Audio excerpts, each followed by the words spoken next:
अस्सलाम वालेकुम नाज़रीन, आमिर मियाँ और एस्ट्रो होप। आज हम एक नया टॉपिक है, चूँकि चाँद जो इस वक्त निकलने वाला है तो चाँद के बारे में, नए चाँद के बारे में बात करेंगे। 6 जुलाई 2024 को फजर के वक्त पाकिस्तानी टाइम बता रहा हूँ 3:57 पे बुर्ज सरतान में नया चाँद जो है वो जन्म लेगा। असरात के लिहाज से ये चाँद जो है वो ख़ासा पॉजिटिव होगा, साद होगा, क्योंकि इसके साथ जो है ना वो वीनस यानी ज़ोहरा का क्रान भी हो रहा है। और ज़ोहरा को तो आपको पता ही है, जैसे मैं बेतहाशा जितनी भी पिछली वीडियोस थी उनमें इसका जिक्र होता रहा कि इसको रोमन जो देवमालाई जो भी उनके मिथ है उसमें खुशनसीबी, खुशहाली, दोस्ती, मोहब्बत और अमन जो है ना उसकी देवी इसको पुकारा जाता है, कहा जाता है, माना जाता है।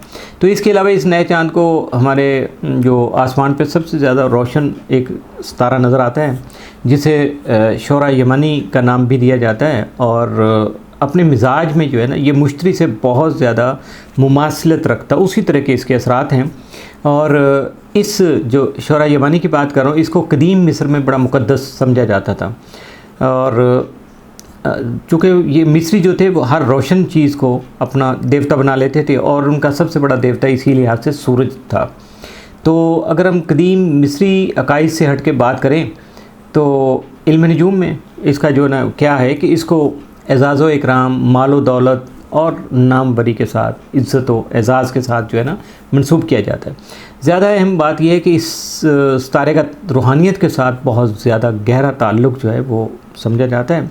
इस हवाले से एक और बड़ी दिलचस्प बात है, इस वक्त चूँकि सारी दुनिया पे सबसे ज़्यादा जो असर रसूख रखने वाला मुल्क है वो अमेरिका, यानी 1776 आज से कितने 200-250 साल पहले जब 2 अगस्त को अमेरिकी जो भी लीडरशिप थी ना, उन्होंने बरतानिया से आज़ादी का जो ऐलान किया उस एलामिया पे उन्होंने साइन किए थे। तो इस वक्त अमेरिका के जायके में सूरज और शोरा यमानी जो है ना वो एक साथ मौजूद थे, यानी अमेरिका के जायके में इस स्टार की इसी वजह से बहुत ज़्यादा अहमियत है।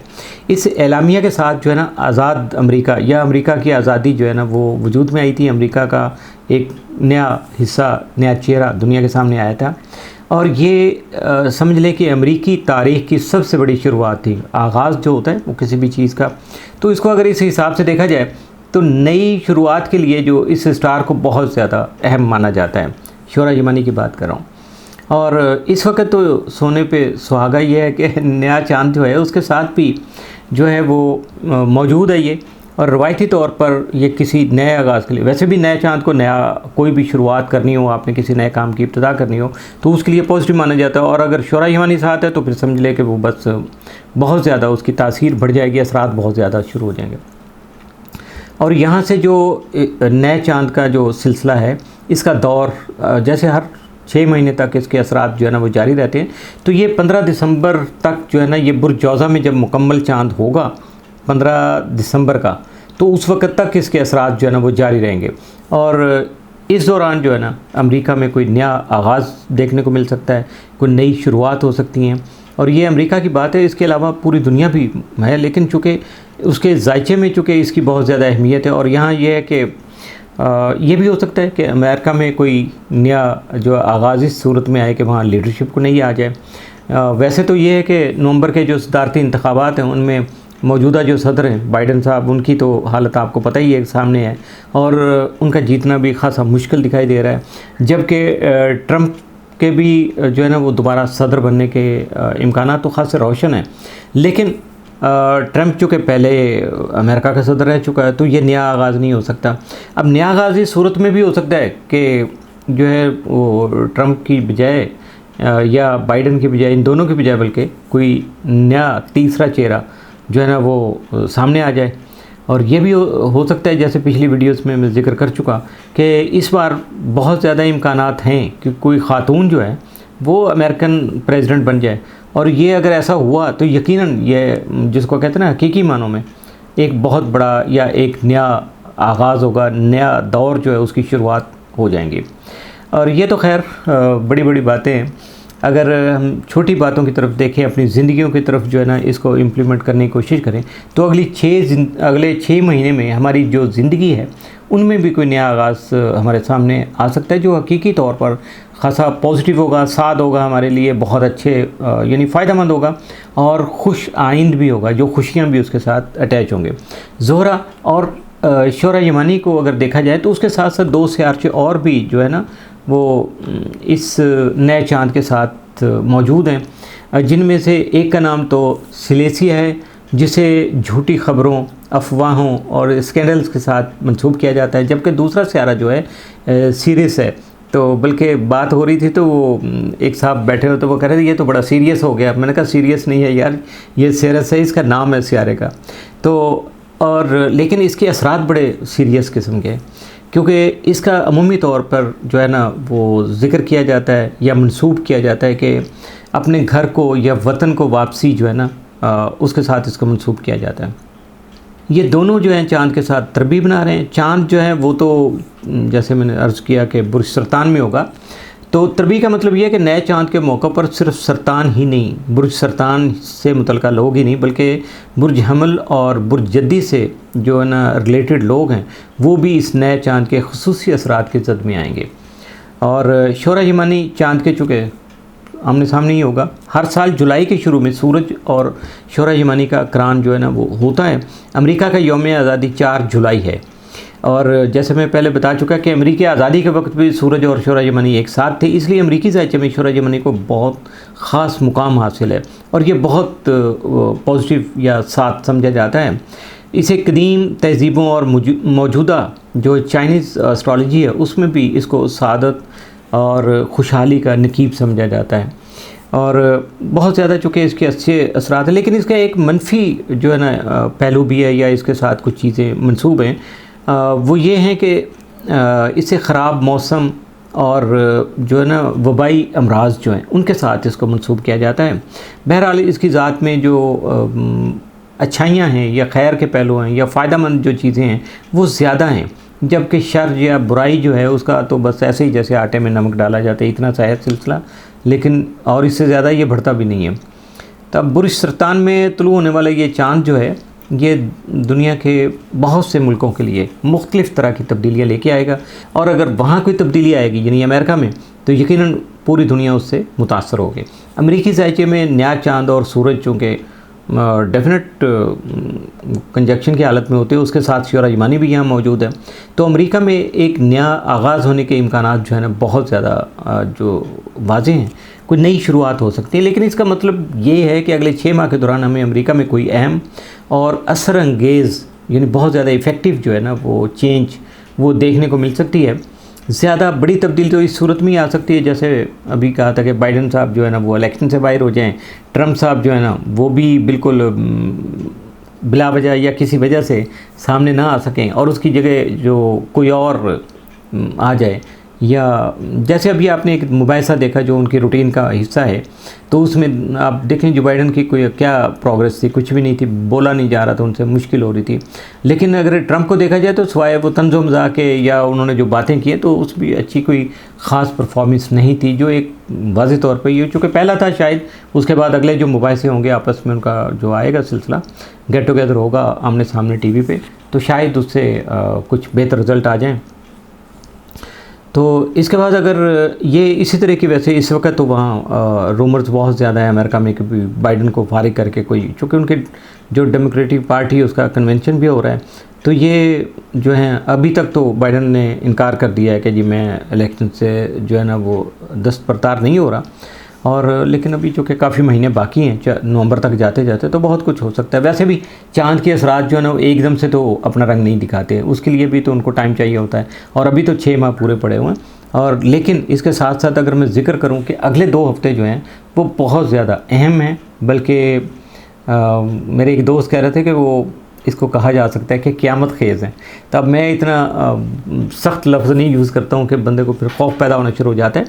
तो उसकी वजह ये है कि 15 जुलाई को रिपब्लिक पार्टी जो है बाइडन साहब की, उनका नेशनल कन्वेंशन भी होने वाला है, और 15 जुलाई को ही मरीख और यूरेनस का करान भी कुरान होगा, ज़ोर ज़ीरो ये सामने आएगा, और सूरत हाल ख़ासी दिलचस्प हो जाएगी, क्योंकि सियासी सरगर्मियाँ भी ज़ोरों पे आएँ और आसमान पे सियारों की जो गर्दिशें हैं वो भी बड़ी तेज़ी से जारी हैं। देखते हैं हालात क्या रुख इख्तियार करते हैं। वैसे अपनी एक गुज़श्ता वीडियो में मैं आपको ये बता चुका, आप तक कुछ चीज़ें गोशगुजार की थी कि मरीख और यूरेनस का करान जो होता है वो ख़ासा धमाका खेज़ और नई शुरुआत जो होती हैं। और अब देखते हैं कि ये धमाका इस वक्त जो होगा यूरेनस और मरीख के करान का, ये किस पार्टी के हक़ में जाता है। और अगर इसका मैं थोड़ा सा और डिटेल आपको बताऊं कि ये जो है डोनाल्ड ट्रंप उसके बिल्कुल राइजिंग पे जो है ना इसका ये कंजक्शन हो रहा है, और जो बाइडन के जो है ना वो चांद जो है ना उसके मद्दे मुकाबला हो रहा है बिल्कुल आमने सामने। यानी दोनों सदारती उम्मीदवार जो हैं इसके असरात में जद में आएगा। दोनों 75 से उनकी उम्र ज़्यादा है। अगर कोई धमाका होता है, कोई चेंज आती है वो बहुत बड़ी, तो सबसे ज़्यादा उनकी सेहत जो है ना उस पर उसके असरात की जद में आएगी, उन पर मनफी असरात मुरतब होंगे। अब देखते हैं कि ये सूरत हाल क्या है। 15 जुलाई का जो मरीख और यूरेनस कंजक्शन है वो बहुत सारी गैर मामूली तब्दीलियों को जन्म दे सकता है, और उसके साथ साथ उसकी वजह एक और है कि उसके साथ बड़ा चैलेंजिंग किस्म का एक स्टार है अलगाल, जिसका जिक्र बहुत सारे पहले वीडियोस में हो चुका है। वो भी इस करान के मौका पर मरीख और यूरेनस के साथ होगा। अब ये सिर्फ अमेरिकन जो लीडरशिप उसके लिए नहीं होगा, बल्कि ये जितने भी दुनिया भर के लीडर हैं या क़यादतें हैं जो टॉप की, और ख़ास तौर पे जो हुकूमत जो इस वक्त संभाले हुए हैं, तो उनके लिए ये ज़्यादा पॉजिटिव असरात नहीं लेके आएगा। और ये सिर्फ जो बाइडन और ट्रंप के लिए नहीं, पूरी दुनिया के जो लीडरान हैं उनके लिए भी ये करान जो है ना मुश्किलात पैदा करने का सबब बन सकता है। इसके साथ अगर आगे चला जाए, नॉर्थ और साउथ नोड जो दोनों सेलेसिया के बहुत नज़दीक हैं, और गुज़श्ता साल के ग्रहण एक बार फिर से मुतहर्रक होने वाले, यानी कि असरात दोबारा से अपना आप दिखाना शुरू कर देंगे। अगर आपको याद हो तो उनमें से एक ग्रहण जो है बुर्ज मीज़ान में लगा था और दूसरा बुर्ज हमल में था। ग्रहणों के दोबारा मुतहर्रक होने की सूरत में इन दोनों बुर्जों को शायद उन्हीं तजर्बात से गुजरना पड़े जो पहले ग्रहणों के बाद जो उसके असरात आए, तो उसी तरह के अब असरात भी आ सकते हैं। लेकिन इसमें परेशान होने की ज़्यादा जो है ना वो ज़रूरत नहीं है, कोई ऐसा सिलसिला नहीं कि हम अपने आप को परेशानी समेट लें। ये ग्रहण जो है ना अक्टूबर में जाकर मुतहर्रक होंगे, यानी अमेरिकन जो प्रेसिडेंशियल इलेक्शन है उससे पहले। इस वक्त नॉर्थ नोड और साउथ नोड जो है नए चांद के साथ तरबी की शक्ल में सामने आएंगे। इस नए चांद के साथ शुरू होने वाले जो रुझानात का गहरा ताल्लुक उन ग्रहणों से होगा। अगले 2 हफ्तों के दौरान ये बात भी आप पर अच्छी तरह से वाज़ेह होती चली जाएगी। जब ये कंजक्शन आ जाएगा 15 वाला, तो उसके बाद से बहुत सारी चीज़ें आप तक मज़ीद पहुँचेगी। ये नया चांद जो है ना मीज़ान और बुर्ज हमल के हवाले से ऐसी तब्दीलियों की तकमील करेगा जिनका वकूफ़ पज़ीर होना, यानी जिनका इम्प्लीमेंट होना या उनके नताइज का सामने आना बिल्कुल जैसे मुकद्दर का लिखा होता है ना, इस तरह से बिल्कुल हकीकी अंदाज में, हकीकी शक्ल में सामने आएगा। और देखा जाए तो बुर्ज हमल जो है वो जंग जदल का बुर्ज है, मीज़ान जो है अमन मुआहदों और अदल इंसाफ का बुर्ज है। अब गुज़श्ता अक्टूबर में अब दूसरा इस वक्त जो सबसे बड़ा इशू चल रहा है वो इसराइल का ही है, तो हर वीडियो में उसका जिक्र ज़रूर आ जाता है, क्योंकि पूरी दुनिया इस वक्त स्टेक पे है कि चारों तरफ से जो है ना जहाँ से भी घूमे, किसी तरफ से भी चले, इसराइल सामने आ जाता है। तो अब जो गुज़श्ता अक्टूबर में इसराइल के ताले में बुर्ज मीज़ान से साउथ नोड का जो है ना वो बिल्कुल वहाँ मौजूद था, और इन्हीं दिनों जो है ना बुर्ज मीज़ान में मरीख और साउथ नोड का करान भी हुआ था, और इसी दौरान इसराइल और हमास जंग का आगाज़ हुआ था। ये तमाम नज़रात इस जंग से जुड़ी हुई हैं। अगर ग्रहण दोबारा मुतहर्रक होंगे तो इस जंग पर उसके शदीद असरात ज़रूर मुरतब होंगे, और ऐन मुमकिन है कि नए चांद और ज़ोहरा के करान के नतीजा में भी हमें इस जंग में बड़ी तब्दीलियां देखने को मिलें मुमकिन तौर पर। लेकिन ये सारी चीज़ें होने के बावजूद मुमकिन तौर पर जंग की शिद्दत में कमी आने के इम्कानात जो है ना वो मौजूद हैं। और बात आगे बढ़ाने से पहले अगर मैं आपको ये बताऊं कि अगर हम बात करते हैं जब आलमी हालात की, तो इसमें भी इसराइल और उसके ज़ायचे का बार बार जिक्र आता है, क्योंकि गज़ा जंग के तनाज़ुर में भी, मशरिक़ वस्ता के हालात के तनाज़ुर में भी इसराइल गुज़श्ता 8 दहाइयों से, यानी लगभग 80 साल से जो है ना आलमी सियासत का एक अहम खिलाड़ी बना हुआ है। इसके बारे में यह बात याद रखिएगा कि आज का जो इसराइल अपनी असली शक्ल में नहीं है, बल्कि या उस शक्ल में नहीं है जिसमें ये मई 1948 में 1948 में मई में जब इसका वजूद आया था, जब ये इसको वो क्या कहते हैं बनाने वालों ने बना लिया था और इसको शो कर दिया था कि ये नया मुल्क वजूद में आ गया है। तो उसके बाद से इसराइल और अरब ममालिक के दरमियान में जो जंगें हुई, उनके नतीजे में ना बहुत से जो अरब ममालिक के जो इलाके थे वो इसराइल के कब्ज़े में चले गए थे। गज़ा की पट्टी भी उन्हीं इलाकों में शामिल है। पहले ये मिस्र के ज़रिए इंतज़ाम थी, लेकिन अब क्या हुआ कि उसकी मैनेजमेंट 1967 की जो अरब इसराइल जंग हुई, उसके बाद इसराइल ने इस पर और शाम का जो एक बहुत बड़ा एरिया गोलान की पहाड़ियाँ, उन पर कब्ज़ा कर लिया था, जबकि सहरा सिना और जनूबी लेबनान पर भी उसका कब्ज़ा हो गया था। 1973 की जो अरब इसराइल वार हुई है, उसमें एक वक्त टाइम ऐसा आया था कि उसमें यकीन हो गया था कि इसराइल को शिकस्त हो जाएगी। तो फौरी तौर पे उसके जो बड़े अब्बू थे अमेरिका, उन्होंने इसराइल और उसके साथ मिस्र, अनवर सादात उस वक्त प्रेसिडेंट थे, उनको फौरी तौर पे जो है ना कैंप डेविड में मुज़ाकरात उनके करवा दिए और उसमें कुछ ऐसा प्रेशराइज़ किया अनवर सादात को कि मिस्री सदर को कि वो फिर बहुत सारी शराइत मानने पे मजबूर हुए, जिसमें इसराइल को भी उन्होंने कबूल कर लिया या उसको तस्लीम कर लिया कि ये भी एक मुल्क। उससे पहले मिस्र ने इसराइल को तस्लीम नहीं किया हुआ था और इसकी वजह से इसराइल ने मिस्र के ना कुछ इलाके जिन पर उसने 67 में कब्ज़ा किया था वो उनको वापस कर दिया। लेकिन उस वक़्त से लेके अभी तक जो है ना गज़ा, मगरबी किनारा और दीगर जो फ़लस्तीनी इलाके थे वो इसराइली कब्ज़े में थे और उसकी मैनेजमेंट जो इसराइली कर रहा था सारी के सारी।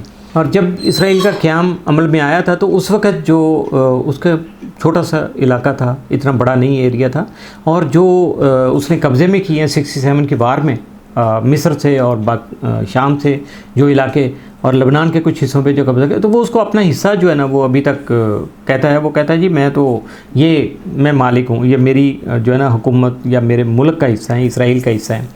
और जबकि ये ऐसा है नहीं। असली इसराइली रियासत जो है ना वो तो बिल्कुल है ही नहीं। इसराइलियों का तो ज़्यादा से ज़्यादा जो है ना ताल्लुक़ अगर बनता है तो उस पुरानी रियासत से बनता है। तो इस हवाले से इस रियासत के हवाले से जो है ना बुर्ज जद्दी जो है ना वो इसराइल के हवाले से ख़ुसूसी अहमियत का हामिल है। और अगर इस हवाले से कोई अंदाज़ा लगाना हो तो बुर्ज जद्दी पर ज़्यादा तवज्जो कीजिएगा, क्योंकि बुर्ज जद्दी में जो नज़रात बन रही हैं ना उसमें सेरस के अलावा एक और सियारचा है, वो है लेले ओकोहुनवा। लेले ओकोहुनवा, ये चूँकि असल में इसको नाम ये दिया गया इस वजह से सियारचे को कि ये जो जज़ीरा हवाई है ना वहाँ की मुकामी ज़ुबान में जो है ना ये लफ्ज़ बोला जाता है और इसका मतलब ये होता है कि हिजरत करने के लिए एक परिंदा है। वो जैसे हमारे इस एरिया में एक ख़ास सीज़न में मुर्गाबियाँ आ जाती हैं, बाकी कुछ मौसमी परिंदे आते हैं और फिर हिजरत कर जाते हैं मौसम के साथ ही, इसी तरह ये परिंदा जो है ये हिजरत करता है और वापस एक ख़ास मुद्दत के बाद अपने घर को या अपने एरिया में वापस आ जाता है। तो इस वजह से इसको इसके साथ जो है ना वो ख़ासी मुनासबत दी गई है। और अगर हम इसको देखते हैं कि जो है ना सेरस और उसके साथ जो है ना इस सियारचे को भी अपने घर में वापसी पे उसके साथ इसको मंसूब किया जाता है। इसराइल के ज़ायचे में इस सियारचे का मुतहर्रक होना, अब ये सारी लंबी तमहीद मैंने इसलिए बांधी है कि इसराइल का जो इलाके हैं या बाकी सारा जो सिलसिला है उसके इसराइली ज़ायचा जो है उसमें ये सियारचा इस वक्त एक्टिव हो गया हुआ। तो इसराइल को आने वाले दौर में वापस अपने हदूद में जाना पड़ेगा। अब जो क़याम के वक्त उसका एरिया था उस हिस्से को अगर वो कबूल नहीं करेगा तो उसके लिए बड़ा मुश्किल हो जाएगा और उसको अपना गासपना कब्ज़ा ख़त्म करके वो इलाके जो है ना वो क्लियर करना पड़ेंगे। और इस सियारचे के मुतहरक होने का एक मतलब ये भी है कि गज़ा के जो मज़लूम फ़लस्तीनी हैं वो भी अपने घर को वापस आ जाएंगे। अब इसके अलावा दुनिया भर के जो मुहाजिरीन हैं और तारकिन वतन हैं उनका भी अपने आबाई ममालिक को वापसी के वाज़ेह इम्कानात मौजूद हैं। जैसे कि पाकिस्तान से अफ़गान मुहाजिरीन की वापसी है, तुर्की से शामी मुहाजिरीन की वापसी है, यूरोपीय ममालिक और अमेरिका में मुकीम जो है ना मुहाजिरीन की मुश्किलात में होने वाला मुमकिना इजाफ़ा है जिसकी वजह से उनकी अपने अपने ममालिक में वापसी शामिल है। अभी यूरोपीय यूनियन के जो इलेक्शन हुए उसमें भी एक ख़ातून को उन्होंने अपना जो है ना वो प्रेसिडेंशियल कैंडिडेट जो है ना या अपने कायद के तौर पर, लीडर के तौर पर उसको नॉमिनेट किया है। और अब ये एक नए जो कवानीन बन रहे हैं, अभी फ्रांस में एक खातून जो है मौजूदा प्रेसिडेंट के अगेंस्ट जो है वो भी अक्सरियत में लीड करती आगे जा रही हैं। तो ये तब्दीलियों की इब्तिदा है, बहुत बड़ी तब्दीलियों को। दुनिया से हटकर अगर इन असरात को ज़ाती या मुआशरती हैसियत में हम देखेंगे तो जो अफराद, अदारे या मुआशरे अपनी अपनी हदूद से बाहर निकल के ना, और डेफिनेट जब निकलता है बंदा तोड़ फोड़ होती है, कब्ज़ा करता है बंदा, बहुत सारी इलीगल एक्टिविटीज़ करता है, तो फिर फ़तह का जश्न भी मनाते हैं। लेकिन ऐसे तमाम अदारे या अफराद को या ममालिक को जल्द या बदीर अपनी हदूद में वापस आना होगा, और अगर वो वापस नहीं जाएंगे तो इंसानी मुआशरा जो है ना वो यकीनन बहुत बड़ी तबाही से दो चार हो सकता है।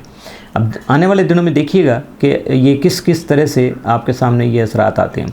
आलमी हालात में बज़ाहिर तो इस वक्त तो ऐसे मामलात नहीं है कि कोई बड़ी तब्दीली आपको रूनुमा होती नज़र आ रही है, लेकिन मरीख और यूरेनस का जब करान होगा 15 जुलाई को, तो उसके बाद सूरत हाल जो है ना वो यकसर तब्दील हो सकती है। सिलेसिया और सिरस एक तरबी का हिस्सा भी बन रहे हैं, जो अगले 2 हफ्तों के दौरान खासी मुश्किल और पेचीदा नज़रात पैदा करेगी, और सभी को इसके असरात महसूस भी होंगे।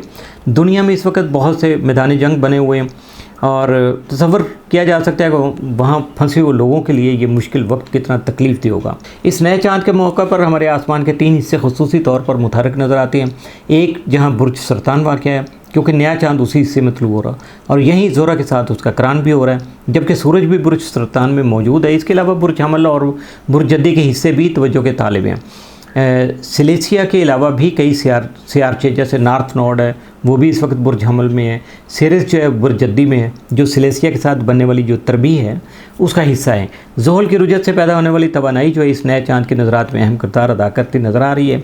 इस बारे में मज़ीद जानने के लिए आप हमारी गुज़श्ता वीडियो से रुजू कर सकते हैं, उसको सुन सकते हैं। उसमें बहुत सारी बातें आपको मौजूदा हालात के साथ इंटरलिंक होती नज़र आ जाएंगी। नेपच्यून की रुजत भी इस नए चाँद के जन्म लेने से पहले यानी 2 जुलाई से शुरू हो चुकी है। नेपच्यून बुर्ज हौत का हाकिम सियारा है, और बुर्ज हौत में ही ज़ोहल जो है ना अपनी रुजत मुकम्मल कर रहा है। बुर्ज हौत जैसे आप जानते हैं कि एक आबिज़ जो है ना वो बुर्ज है, और जब से ज़ोहल यहाँ आया है हमने पानी से जुड़ी जो है ना बहुत सारी मुश्किलात और हादसे जो है ना वो रूनुमा होते देखे हैं। यानी पिछले साल अगर जून में हम डूबे हुए टाइटैनिक का जो बचा कुचा मलबा था उसको देखने की ख्वाहिश में समुद्र की गहराइयों में जो उतरने वाली थी टाइटन नामी जो आबदोज़ थी, सबमरीन थी ना, वो अपने मुसाफिर समेत तबाह हो गई थी। पूरी दुनिया में इस खबर को बहुत ज़्यादा शिद्दत के साथ रिपोर्ट किया गया था। इसके अलावा पानी से जुड़े मज़ीद कई हादसात हम देख चुके हैं। बनागज़ीनों की कोई कश्ती जो उल्टी थी उसमें 450-500 लोग जो थे वो अल्लाह को प्यारे हो गए थे। इसी तरह से जापान में फुकुशिमा के जौहरी प्लांट से जो ताबकारी जो है ना वो उसकी शुआएँ जो है ना वो पानी में शामिल हो गई, और दुबई और सऊदी अरब जैसे ममालिक में सैलाब आए जिनकी तवक्को ही नहीं थी और इसका तसव्वुर भी नहीं किया जा सकता था। और अब जो है चूँकि नेपच्यून भी रुजत का शिकार हो चुका है, इसके बाद 15 जुलाई को मरीख और यूरेनस का करान भी होने को है। इन सब नज़रात के अलावा सामने आने वाले जो स्टार हैं उनकी गर्दिशी पोजीशन यानी ट्रांजिट जो इस वक्त उनकी एक्टिविटीज़ हैं उसके और उनके असरात पर मज़ीद गुफ्तगू तो इस वक्त की जा सकती है, लेकिन वीडियो बहुत लंबी हो जाएगी, उसके लिए फिर ये अगली वीडियो के लिए रखते हैं। और अगर आप अपने बुर्ज पर नए चाँद के मुरतब होने वाले असरात के बारे में जानना चाहते हैं ना, तो आपको astrohope.pk विज़िट करना पड़ेगी। वहाँ जाइएगा और वहाँ सिर्फ आप नए चाँद के अपने बुर्ज पर असरात के बारे में नहीं बल्कि अपना दिन, हफ्ता, महीना, साल, अपने पत्थर, अपने ख्वाब और अपना साल, बहुत सारी चीज़ें आप अपने बारे में पढ़ सकते हैं, अपने इल्म में इजाफ़ा कर सकते हैं, और यकीनन उसमें काम की बहुत सारी बातें ऐसी होंगी जो आम ज़िंदगी में आपके लिए बहुत ज़्यादा फ़ायदेमंद साबित हो सकेंगे। तो इजाज़त चाहने से पहले मैं रिक्वेस्ट करूँगा कि चैनल को सब्सक्राइब कर लीजिएगा, लाइक कर लीजिएगा और बेल को भी पुश कर दीजिएगा। इसके अलावा अगर जहाँ तक मुमकिन हो सके इस वीडियो को ज़्यादा से ज़्यादा, चूँकि ये इल्म की बात है, इसमें कोई ऐसी कोई दुनियादारी शामिल नहीं है, ये नॉलेज की बात है, तो इल्म को शेयर करना सदका कहलाता है। तो उम्मीद है कि आप इस बात को ज़रूर जो है वो आगे बढ़ाएंगे, शेयर करेंगे मैक्सिमम दोस्तों के साथ ताकि उनके इल्म में भी इजाफ़ा हो सके। इसके साथ ही इजाज़त चाहूँगा। अल्लाह हाफ़िज़।